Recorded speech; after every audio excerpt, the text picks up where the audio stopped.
사무엘하 강의 39번째 압살롬의 귀환이라는 말씀 나누겠습니다. 압살롬의 귀환.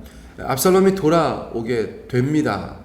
이 모든 것이 요압의 계획 때문이었다. 계략 때문이었다. 그 이야기를 지난 두 번의 설교를 통해서 말씀드렸어요.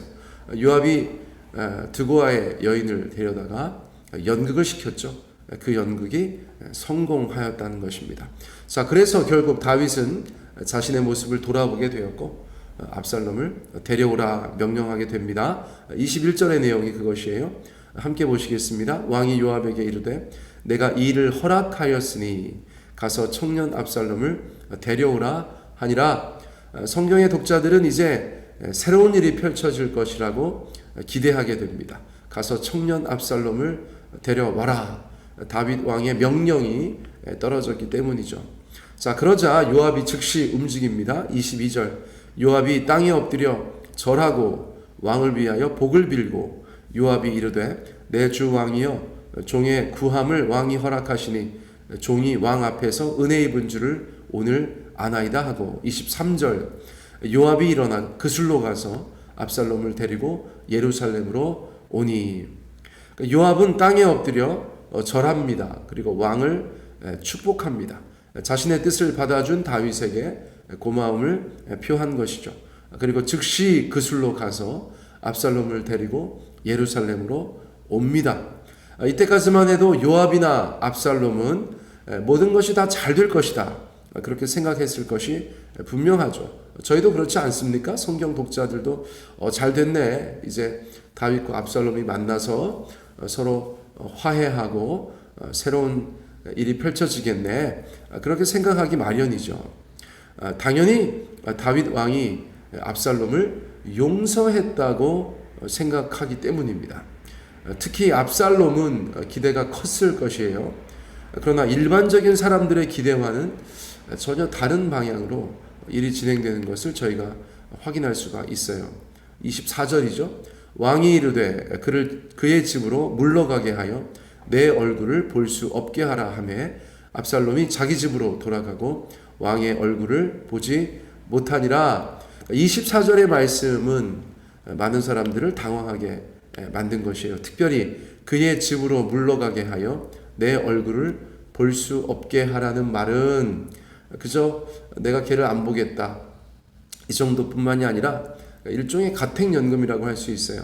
여러분, 저희가 감옥에 넣지 않아도 어떤 사람들의 집에서 나오지 못하도록 하는 가택연금이라는 것이 있지 않습니까? 과거 독재정부 시절에 민주화 인사들을 가택연금 시키는 일들이 있었죠. 그런 것을 저희가 가택연금이다라고 하는 것인데 3년 만에 집으로 돌아온 압살롬이 창살 없는 감옥에서 지내게 되니까 이것은 많은 사람들, 거의 모든 사람들의 기대를 깨버리는 일이 되었다는 것이에요. 자, 그렇다면 다윗 왕은 왜 그런 조치를 취했을까요?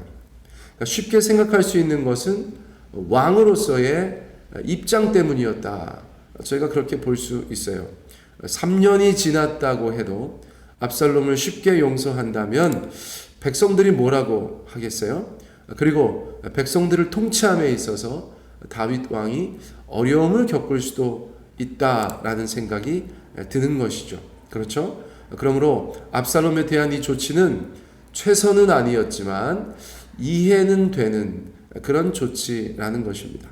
그럼에도 불구하고 압살롬은 아버지의 이러한 조치가 당연히 충격적이었을 것이다. 저희가 그렇게 볼 수 있어요. 3년의 망명생활, 그래서 아버지가 왜 안 그리웠겠어요? 예루살렘 구석구석, 이스라엘 여기저기 보고 싶고 다니고 싶고 그런 마음이 왜 없었겠어요? 그리고 무엇보다 자유로운 생활, 그것에 대해서 왜 마음의 사모함이 없었겠어요? 그런데 이 세월이 2년 동안 계속된다는 것이죠. 5년이라는 세월, 망명세월 3년, 그리고 가택연금 2년, 이 정도의 세월은 어떤 한 사람의 마음에 큰 심경의 변화를 가져올 만한 충분한 세월이다라는 것을 저희가 생각할 수 있습니다. 자, 이제 성경은 갑작스럽게 압살롬의 신상에 대해서 저희 가운데 말해주고 있어요. 자, 한번 보세요. 25절, 26절인데 압살롬이 객관적으로, 표면적으로 어떤 사람인지 이렇게 말씀해주고 있습니다. 온 이스라엘 가운데에서 압살롬같이 아름다움으로 크게 칭찬받는 자가 없었으니 그는 발바닥부터 정수리까지 흠이 없음이라. 26절, 그의 머리털이 무거움으로 연말마다 깎았으며 그의 머리털을 깎을 때에 그것을 달아본즉 그의 머리털이 왕의 저울로 200세겔이었더라.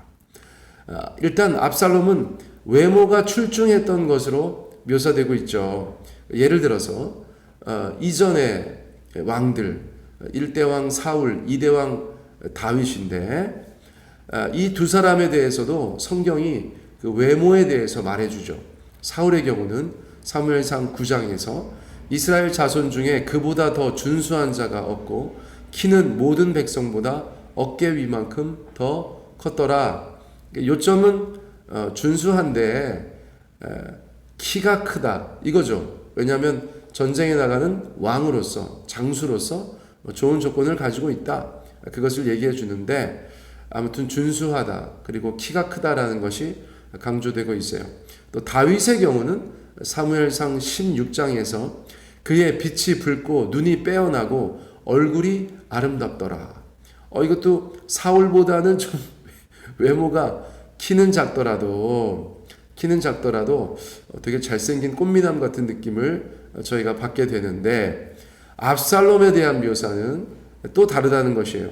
온 이스라엘 가운데에서 압살롬 같이 아름다움으로 크게 칭찬받는 자가 없었으니 그는 발바닥부터 정수리까지 흠이 없음이라. 이렇게 얘기했다는 것이죠. 저희가 이제 이야 하는 부분은 발바닥부터 정수리까지 흠이 없다. 저는 이 말 왜 이렇게 웃긴지 모르겠어요. 발바닥부터 정수리까지 흠이 없다. 굉장히 준수하다. 진짜 뭐 외모를 가지고는 압살롬을 따라갈 만한 역대 왕도 없고 동시대에 다른 사람들도 없었다. 그 시대에서 제일 그 나라에서 잘생긴 사람이면 뭐 정말 미남 배우 같은 느낌이었나 봐요. 자, 거기에다가 저는 이제 더 부러운 게 머리털이 엄청 많았다는 것이죠. 머리숱이 엄청 많았다는 것이에요. 그래서 머리털이 무거웠다, 이런 표현이 쓰이는 것이죠. 그러니까 상상컨대 머리숱이 많고 모발도 굵고 또 잘 자라는 그런 사람이었던 것 같아요. 갑자기 생각나는 게 저희 이제 국민학교 다닐 때 초등학교 시절에 반에서 애들이 막 머리 뽑아가지고 막 머리 서로 끊기 대회 이런 걸 했거든요. 뭐 공식적인 대회는 아니었지만 애들끼리 막 무슨 말씀인지 아시죠? 머리 한 가닥 뽑아가지고 서로 이렇게 막 더 세기를 자랑하는. 저희 반에 어떤 여자애가 있었는데 지금 이름이 생각이 안 나네. 강씨인데 아무튼 걔 머리가 제일 셌어요. 그래서 뭐 가끔씩 이제 뜬금없이 걔랑 머리카락 누가 더 세냐 막 가서 대보고 그랬는데, 그래서 그런 것 같아요. 그렇죠? 머리숱도 많고 모발도 굵고 또 잘 자라는 그런 헤어를 가지고 있었다는 것이죠.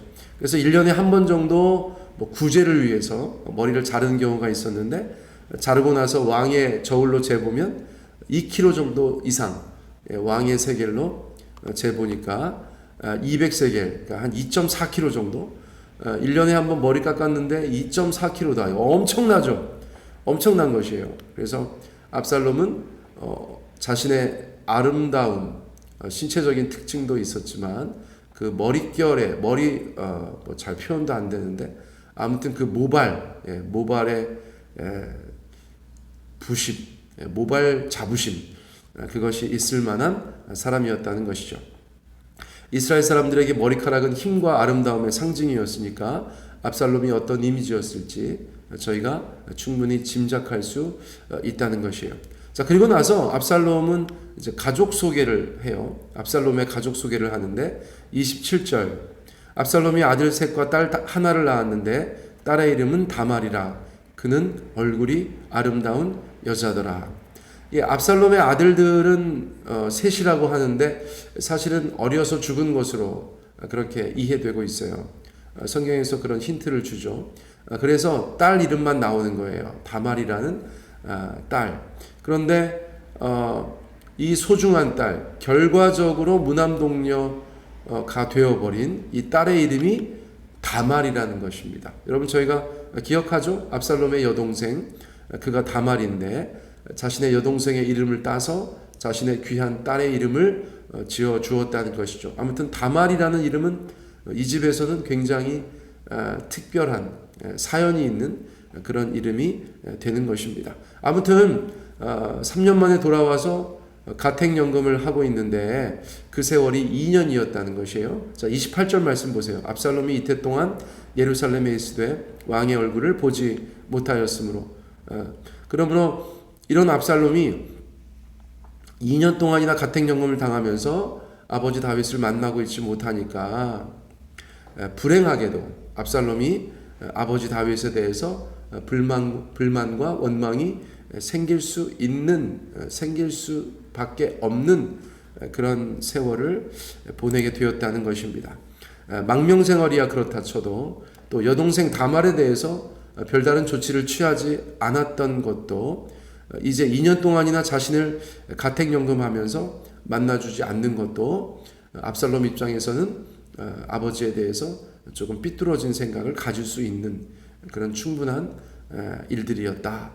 저희가 그렇게 볼 수 있겠어요. 뭐 압살롬이 나중에 잘했다는 것이 아니고 이런 사연이 있는 집이 되어 버렸다는 것이죠. 압살롬은 아버지에 대해서 이제 더 이상 좋은 감정을 갖기가 좀 어려운 그런 내면의 변화들이 있었던 것 같습니다.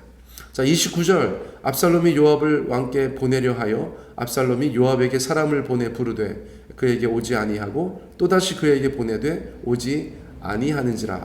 그러니까 압살롬은 자신을 예루살렘으로 데려온 요압에게 도움을 요청하려 하는 것이죠. 아니 도대체 나를 왜 데리고 왔느냐, 아버지랑 무슨 말을 하고 나서 나를 데리고 왔는지 모르겠지만 이렇게 예루살렘 데리고 가서 집안에만 있게 하려면 도대체 왜 데리고 온 것이며 지금이라도 가서 빨리 아버지한테 나의 마음을 좀 전해주고 가택연금을 좀 풀어달라고 하라, 그런 요청을 하려고 했었겠죠. 그런데 요압이 만나주지 않았다는 거예요. 왜냐하면 다윗이 압살롬을 용서하고 부르는 줄 알았는데 막상 데리고 오니까 만나주지도 않고 가택연금 하고 있으니까요. 아, 왕의 마음이 아직은 풀리지 않았구나, 이렇게 파악할 수밖에 없는 것이죠. 그러니까 당연히 요압도 움직이기가 애매했던 것입니다. 한 번 사람을 보냈는데 오지 아니하니까 두 번째 또 사람을 보냈는데 오지 아니하였다는 것이죠. 자, 그래서 이 다음 사건은 또 굉장히 재미있는 충격적인 그런 사건이 펼쳐지게 되는 것이죠. 여러분, 압살롬의 귀환을 저희가 다루어 보았어요. 성경 내용을 좀 파악하면서 저희가 이야기를 계속해서 나누고 있습니다. 적용점은 오늘 제가 특별히 따로 세우지 않았는데요. 여러분들께서 각자 말씀 보시면서 묵상하시는 그런 시간 되셨으면 좋겠습니다. 오늘 말씀 나눔은 이것으로 마치겠습니다.